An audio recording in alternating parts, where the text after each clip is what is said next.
Hello， 大家好，我是 JK。玉龙雪山脚下，今天有机会正经的开着问界 M8自驾一圈，然后和大家聊几个感受，就是为什么说，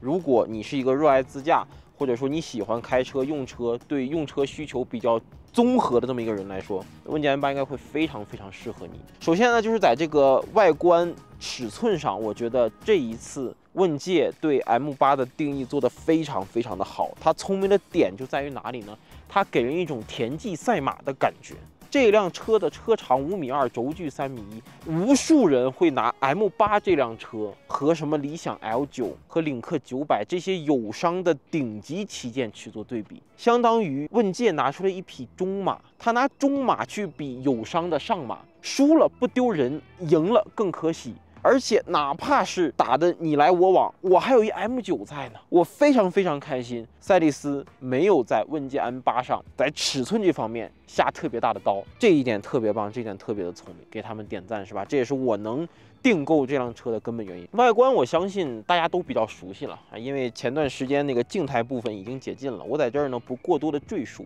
主要来说一说颜色的选择。我其实现在小定的呢就是这个红色。这个红色呢，在问界商城里看的是相对亮一点的红，然后这个实车现在看起来呢，其实它是非常接近那种深红、品红的感觉。实车特别漂亮啊，但是我大概率是不会选择这个颜色的，为什么呢？说直白点就是绿牌啊，这个颜色配上绿牌，我个人可能会有那么一点点小犹豫或者纠结。然后今天呢，也是现场的所有车型的颜色都看到了，我大概率会选择白色，白色配上它这个红色内饰。这个红色内饰一会儿带大家进去看一看，这个红色内饰特别的好看。那其实整车看起来要比问界 M9显得更加的年轻一点，尤其它这个前脸部分哈。那其实两车的整体风格相差不是特别大。如果你是喜欢问界 M9风格的，我觉得你看问界 M8不会有任何问题。然后对于这辆车来说啊，为什么我说它能够满足你的各种使用场景，或者说如果你是个喜欢自驾的人，它非常的适合你呢。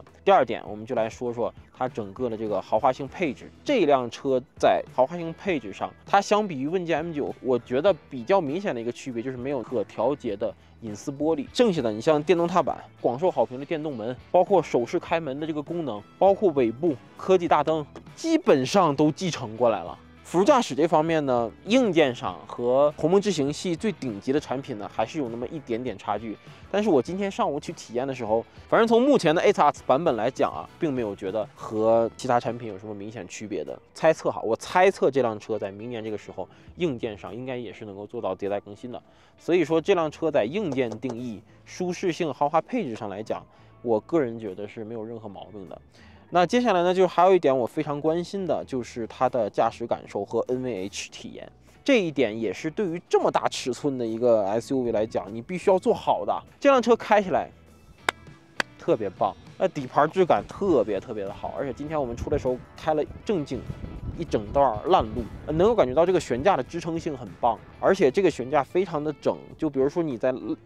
过一个烂路的时候，你的右前可能遇到了一个坑。你会发现这辆车肯定它会往右前偏，但是它是一个整体的偏，而不是一个松散的，像这样的偏，不是，它是这样的偏。我不知道大家能不能够理解我说的感受。还有就是我在开的时候呢，感受到一个惊喜的点吧，就是这辆车的转向比较有质感啊。这辆车的转向的力度是很轻的，我觉得和理想的 L8、L9是差不多的，要比想家 S9要轻很多。但是有一个好啊，它虽然转向轻，但它在正常回轮打的时候，并不会没有质感。就比如说你掉头的时候，以理想为例，理想掉头的那个转向手感我是特别不喜欢的。它打完了以后，它在自动回轮的时候，你会很明显的感觉就有一种无力的错觉。所以我觉得这辆车在驾驶这方面，我个人可以给到一个很高的评价。而除此之外，就是开起来这辆车的 NVH 是真的好。我们在市区开到60，那个空调开到2档，空调的声音是非常明显的。哪怕在高速上开到120，胎噪和风噪抑制的也很好，不会比空调声大多少。这个也是让我非常惊喜的一点，就我以为它在 NVH 上会有一点点小的缩水，但目前来看，我个人是觉得没有。说完了这个人驾，接下来我们来聊智驾。智驾部分其实今天体验的会比较平，因因为今天我们在云南这个地方遇到的车不多，高速上几乎没有遇到特别复杂的场景。然后在城区也开了一段时间，城区它的表现呢也和我之前的预期相符。唯一遇到的一个小问题呢，就是有一个单向两车道。然后可能是现在的版本问题，它没有办法识别到左侧车道也是单向车道，它以为是对向车道，所以它不敢往左变。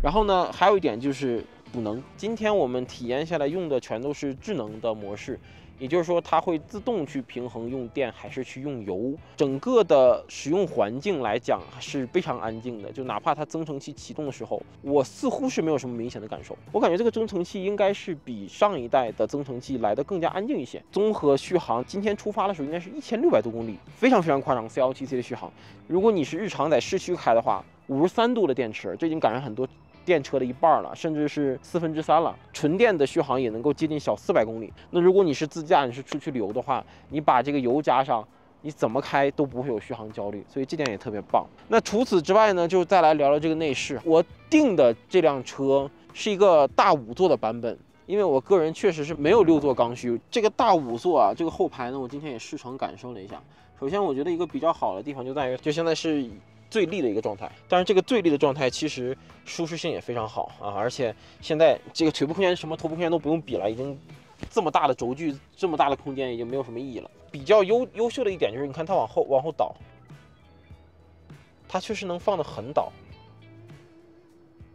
非常倒，很躺了已经是，有点类似于一个半零重力座椅的感觉。然后这个红色内饰是我之前看渲染图我是绝对不敢选的，但是今天我试完了以后，我大概率会选择这个红色内饰。这个大红的内饰，我觉得在耐脏方面，包括审美的角度来讲，我也特别喜欢。那可能这辆车内饰我唯一一个想要挑的地方就是它的这个3连屏了，很遗憾，之前路试我忘了看哪张图，我以为是没有大黑边的。实用性角度没毛病哈，但是从审美的角度来讲，没有大黑边肯定是视觉效果会更好一些。视频的最后呢，我再跟大家分享一下我选的配置，以及我认为问界 N8对于赛力斯或者说鸿蒙智行的一个意义吧。首先是我先盲定的时候，我选择了 Ultra 版本，然后把所有的东西都拉满了，内饰是杏色，然后外观是红色。我接下来要定的那个配置应该是外观是白色，然后内饰选红色。然后选择21寸的熏黑轮毂，那个选配应该是问界 N8最显年轻的，并且很耐脏又耐看的一个选择。然后我应该不会直接盲定 Ultra， 我会定 Max 版本，把电动门啊什么的这些选上。但是那个退幕布应该是不会要了，我感觉可以稍微省点钱。然后最后来说一下问界 N8对于鸿蒙智行整个产品系列的意义。我觉得这辆车最聪明的点我已经说过了，就是这辆车的定位售价，它是一个甜蜜点。你跟我说配置的话，我可以跟你比售价，你跟我说售价的话，我可以跟你比尺寸、比空间、比配置、比智能，怎么着都有的比。你想这辆车有华为的车机，有 ADS， 然后本身舒适性、豪华性、机密性、驾驶体验做得又不错，再搭配30几万的这个预售价和这个尺寸、这个空间，反正我一定会买上这辆车的，它一定是接下来一个大爆款。OK， 那本期视频的主要内容就这么多。如果喜欢本期视频的话，请你要点赞、评论、转发。我是小 K， 我们下期视频见，祝好运，拜拜。